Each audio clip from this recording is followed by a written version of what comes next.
মধ্যপ্রাচ্য পৃথিবীর সবচেয়ে অস্থির এক অঞ্চল, যেখানে রাজনীতি আর যুদ্ধ সবসময় পাশাপাশি চলে। একদিকে ইসরায়েল, বিশ্বের অন্যতম শক্তিশালী সামরিক রাষ্ট্র, অন্যদিকে ইরান অবরুদ্ধ নিষেধাজ্ঞায় জর্জরিত, কিন্তু কৌশলে অতুলনীয়। সাম্প্রতিক সময়ের অনেকেই প্রশ্ন করেছেন, ইরান কি আসলেই জয়ী, আর ইসরায়েল কেন দিনের পর দিন ব্যর্থতার গল্প লিখেছে। আজ আমরা জানব কিভাবে ইরান কোনো বড় মাপের যুদ্ধ ছাড়াই কৌশলগত জয় পেয়েছে, আর ইসরায়েলের উন্নত প্রযুক্তি থাকার পরেও বারবার কিভাবে পিছিয়ে পড়েছে। চলুন শুরু করা যাক।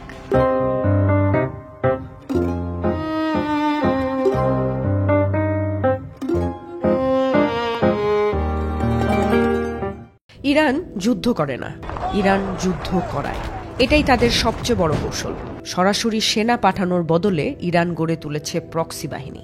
লেবাননে হেজবুল্লাহ, ইরাকে হাসদ আল শাবি, ইয়েমেনে হুথি বিদ্রোহী, সবাই মূলত ইরানের আদেশেই চলে।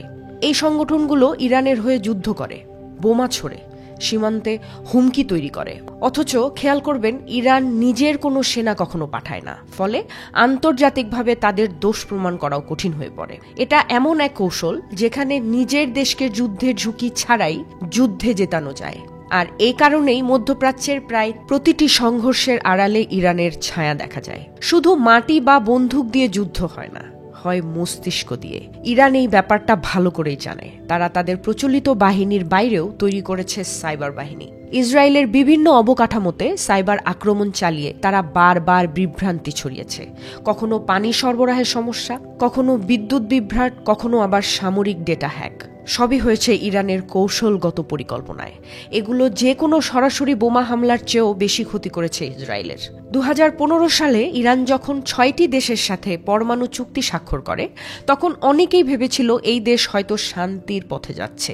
কিন্তু ইরান এই চুক্তিকে ব্যবহার করেছে তার সামরিক ও অর্থনৈতিক উন্নয়নের জন্য। তারা বিশ্ব শক্তিগুলোর সঙ্গে আলোচনা করলেও পর্দার আড়ালে সামরিক উন্নয়ন চালিয়ে গেছে। আবার চুক্তি ভেঙে ফেললে তারা সেটাকেও নিজেদের বিরুদ্ধে অন্যায় প্রমাণ হিসেবে ব্যবহার করেছে।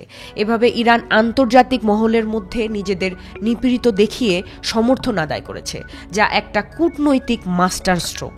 ইসরায়েলের আছে 5ম প্রজন্মের fighter jet, iron dome defence system, satellite tracking system. কিন্তু এখানে প্রশ্ন হলো, প্রযুক্তি কখনো একা যুদ্ধে জেতাতে পারে না যদি মনস্তত্ত্ব ও কৌশল না থাকে। ইসরায়েল বারবার প্রতিপক্ষের প্রক্সি যুদ্ধ বুঝতে ব্যর্থ হয়েছে। তারা সামনের শত্রুকে লক্ষ্য করে, কিন্তু পেছনের পরিচালকের বিরুদ্ধে ব্যবস্থা নেয় না। তাছাড়া ইসরায়েলের অভ্যন্তরেও রয়েছে রাজনৈতিক বিভাজন, সেনাবাহিনীর মধ্যে মতানৈক্য। এই সমস্ত কিছু মিলে তাদের জয়ের পথে বাধা হয়ে দাঁড়িয়েছে। ইরান জানে কিভাবে মিডিয়া ব্যবহার করতে হয়। একদিকে তারা নিজেরাই ক্ষতিগ্রস্ত, নিষেধাজ্ঞায় জর্জরিত দেশ হিসেবে পরিচিত হয়। অন্যদিকে ইসরায়েলের প্রতিটি সামরিক পদক্ষেপকে তারা তুলে ধরে অমানবিকতা হিসেবে। আন্তর্জাতিক মিডিয়ায় ইরান প্রায় সহানুভূতির পাত্র হয়ে ওঠে। এদিকে ইসরায়েল যত বেশি সামরিক পদক্ষেপ নেয়, ততই তাদের ভাবমূর্তি ক্ষতিগ্রস্ত হয়। এর মধ্যে দিয়ে ইরান এক প্রকার মোরাল বিজয়ও অর্জন করেছে। আজকের যুদ্ধ আর আগের মতো নয়। যুদ্ধ এখন শুধু গুলি বোমায় সীমাবদ্ধ না। এখন যুদ্ধ হয় তথ্য দিয়ে, মিথ্যে জড়িয়ে, জনগণকে নিয়ন্ত্রণ করে এবং প্রক্সিদের দিয়ে লড়াই করিয়ে। এই নতুন যুদ্ধনীতিগুলো ভালো করেই আয়ত্ত করেছে ইরান বলতে পারেন। আর ইসরায়েল এখনও অনেক ক্ষেত্রেই পুরনো ধ্যান ধারণা নিয়ে যুদ্ধ করছে।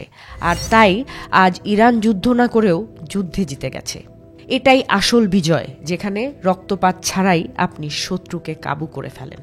পরিশেষে, যদি আমার এই বিশ্লেষণ ভালো লেগে থাকে তাহলে ভিডিওটি শেয়ার করুন, আপনার মতামত দিন কমেন্টে। এমন আরও বিষয়ভিত্তিক ও তথ্য নির্ভর বিশ্লেষণের জন্য সাবস্ক্রাইব করুন পিঙ্কি ছেত্রী চ্যানেল। আমরা আবারও আসব নতুন এক গল্প নিয়ে, নতুন এক দৃষ্টিভঙ্গি নিয়ে।